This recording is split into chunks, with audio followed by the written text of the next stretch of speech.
What's going on to all you peacemakers out there, and welcome back to my channel. Strap in because we are diving deep into what might be the most pivotal episode of Peacemaker Season 2 so far. Episode 3, titled Another Rick Up My Sleeve, revealed a lot about both past and present relationships with Harcourt and Chris, but also Harcourt and Rick Flag Jr. There is so much to get into in this episode, so let's waste no time. Let's break it all down. Full spoilers ahead. We open with a scene from 3 years ago in the new DCU canon. We see Amelia Harcourt waking up next to no other than Rick Flag Jr., as it is revealed in this conversation that they were involved in a full-blown affair. As Harcourt mentions June, aka Enchantress, who we met back in 2016's Suicide Squad. Now, for those who don't remember, James Gunn's Suicide Squad in 2021 served as both a sequel to the 2016 film, but also it was a soft reboot. So again, it's very clear that James Gunn is still picking and choosing what things from the DCEU are going to now fit into the canon of the DCU.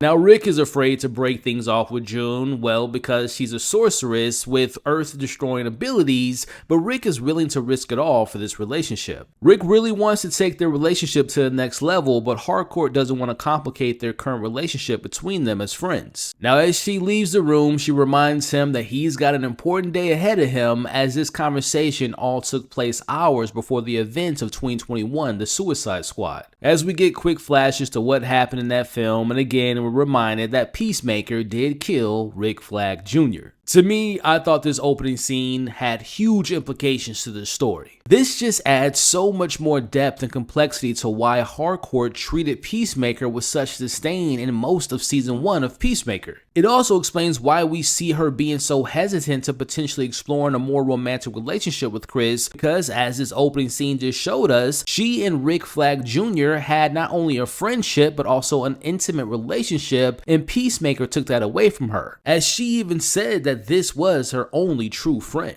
And come to think of it, it's crazy to think that in both dimensions, both Earths, our Chris has taken away Harcourt's lovers. Of course, we know Chris killed Rick Flag Jr. in this Earth, but he's also responsible for the death of the other world's Peacemaker, who we know was Harcourt's lover as well. It almost seems like in a way that James Gunn's alluding to that certain things, no matter the circumstance, no matter the Earth or the dimension, some things are just bound to happen with certain characters. Which brings us to our Chris currently in, let's call this Earth 2, as he's woken up by his brother Keith, who is worried about the blood found in the library, but also a potential drug relapse. We see that Chris continued to text the Earth 2 Harcourt and wanted to meet up with her, and he realizes that their meeting is less than 30 minutes away. As we watch, Chris rushes to find something to wear from his doppelganger's closet and discovers a secret stash of pills hidden inside, which confirms Keith's worries about his brother's addiction to pills. Now in a panic to meet this Earth's Harcourt, Chris has to grill Keith for information, raising his brother's suspicions. But he eventually gets what he needs from his brother, as Harcourt in this Earth still works for Argus, and he gets to ride the most amazing motorcycle Chris has ever seen, and it's the decked out Peace Cycle.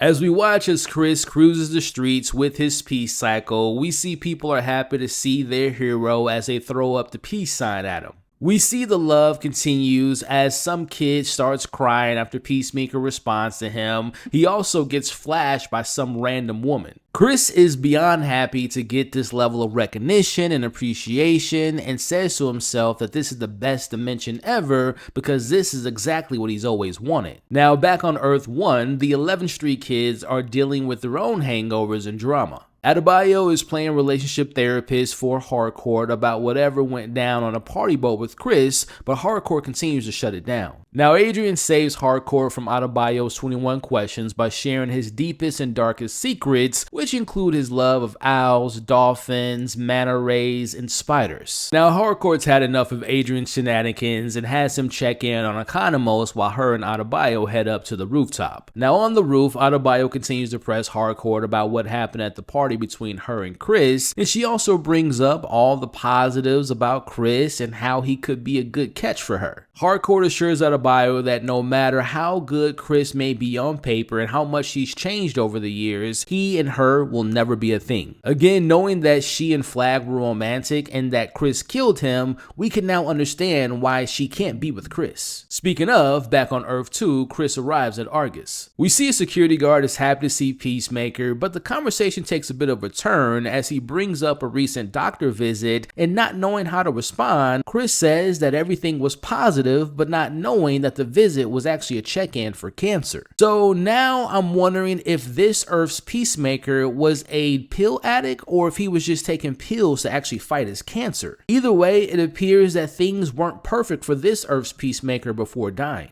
Now, as I predicted last week, we see Chris arrives on Harcourt's floor at Argus, and he comes face to face with another ghost from his past, and it's Rick Flag Jr. Now, this Earth's Rick is alive and well and dating Harcourt, but he's a bit different here, as he's clearly insecure, thinking Chris is here to win back Harcourt. Now again, I have to point out the emotional impact that this moment has on Chris in this scene, as this is another example of him having to come to face with his past and coming face to face with another person he's killed in his dimension. Now going back to Harcourt, us meeting this Earth's version of her, she seems to be a little bit softer, more friendlier, a little bit more chipper than our Harcourt, as she gives Chris a hug as Flag watches awkwardly as he attempts to spy on the conversation from afar. Now as they go for a walk, it feels more like a date as they walk past this giant mural celebrating the hero's top trio. We see them both having this moment of happiness together that seems new for the both of them, considering both of their experiences with each of their alternate selves is just much different for them.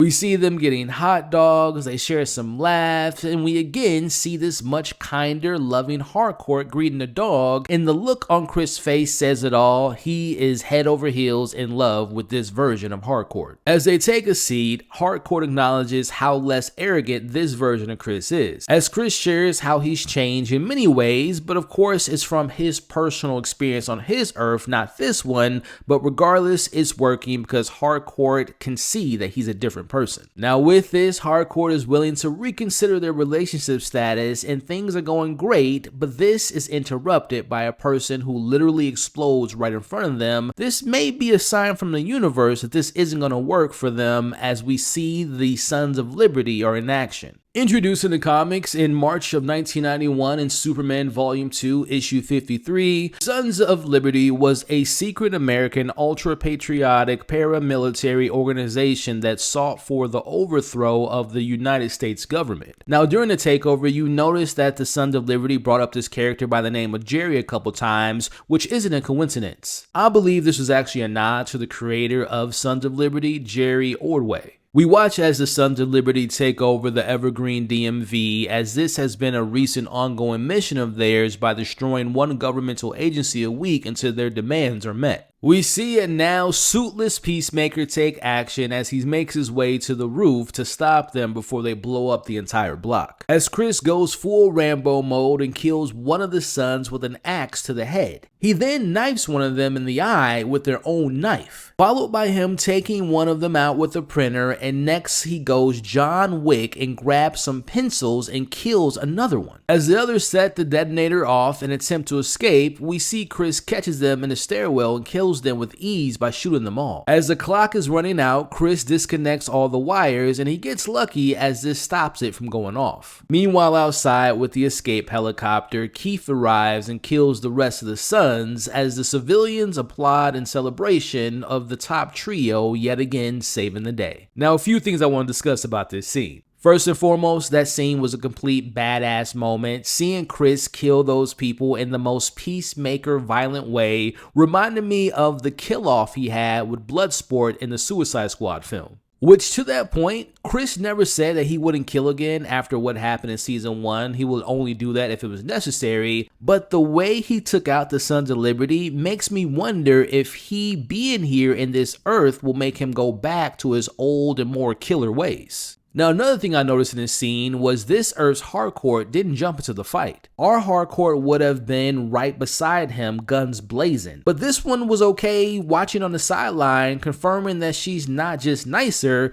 but also not a field agent potentially. Could this be her biggest flaw? She may be nicer, but doesn't have the same level of heroism in her. Now, while all that was happening, back on Earth 1, Bardo is furious that John Economos didn't share that Agee would pose a threat to the agents after he put 5 agents in the ICU. As she brings in the world's foremost eagle hunter, Red State Wild, to kill our favorite eagle, Agee. Bardo is now prepared to take action against Chris after the recent dimensional rift triggered by him, which makes Argus afraid that similar events will occur that happened in Metropolis with Lex Luthor back in the Superman film. Economos now caught between a rock and a hard place, having to pick between helping or getting fired as he decides to join Argus. Now, if things couldn't get worse, John Economos finds out that he has to partner with a new agent by the name of Rick Jagger, aka Judo Master. Which I was such a fan of this character. I'm so excited to see him back and really excited to see him and John go back and forth because realistically, no one in the 11th Street Kids was able to take him down besides John. So I'm really excited to see their back and forth moving forward. The episode ends with Chris texting Harcourt, tempted by this perfect life, but knowing that he has to go back to his own dimension to say goodbye. He shares a drink with his brother Keith, who offers his support, worried about his brother's demons. Keith reassures him that no matter the situation, he can always come to him and tell him anything, no matter what it is. Now, after hearing this, we see Chris getting emotional after what his brother said to him, and it just makes him even more sure that this is the Earth that he needs to be in. But unfortunately, even though he's now filled with confidence, he's got big problems to deal with back home. As we see Argus arriving at his house, locked and loaded with weapons and orders to take down Peacemaker by any means necessary. As we see John Economos in the van, filled with people ready to take down his friend. And the question is, will John comply in this mission, or will he interfere by buying Peacemaker some time to escape? As Chris walks out of the chamber back into his room, not knowing what's waiting for him on the other side. So I'm going to be honest with you all, this to me was easily the best episode out of the 3 so far this season. Right off the bat, the opening scene puts so much more of a better understanding of the dynamic between Harcourt, Rick Flag Jr., and Peacemaker. Again, just thinking about Harcourt, knowing that Peacemaker killed her, what I would say friend, but also lover, and now years later finding herself in a situation where her and Chris aren't just friends, but they also have a mutual interest in one another. To me, that has to put so much stress on Harcourt because she probably feels bad because Chris was responsible for Rick Flag Jr.'s death. Now, we haven't seen the kind of relationship that Rick Flag Sr. and his son Rick Flag Jr. had, but I do wonder if Rick Flag Sr. was aware of the relationship between Harcourt and his son, and if he'll use that against Harcourt to take Chris out. I also wonder if Amanda Waller knew about this relationship and if she'll be using that against him if she appears in this season at some point. But one of the biggest things that I loved about this episode is that we got to spend time in the other Earth for the majority of the episode, and I thought that was just so important to this overall story. Again, right now, everything in this dimension seems to be perfect for Chris. He's got the attention from the people, thinking that he's one of the world's best heroes. He's got the love of his father, his brother, and he's got his girl back, it seems like. But I just have this feeling that everything isn't as perfect as it seems. I'm sure it'll be revealed that maybe the reason Chris took those pills is to hide some deep down trauma from his brother and father, but also it might have been pills to cure his cancer. Which, speaking of the top trio,